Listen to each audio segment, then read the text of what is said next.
I built a 48. It's interesting listening to these guys. On his clutch rod. Yep. He's just making note he's got 2 hack marks, like his hacksaw went into it somehow. Just so he remembers that he really needs to fill those in and replace it.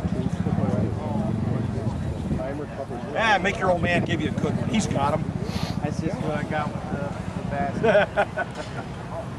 I'd be digging into your dad's stuff, man. Don't let him hold back on you.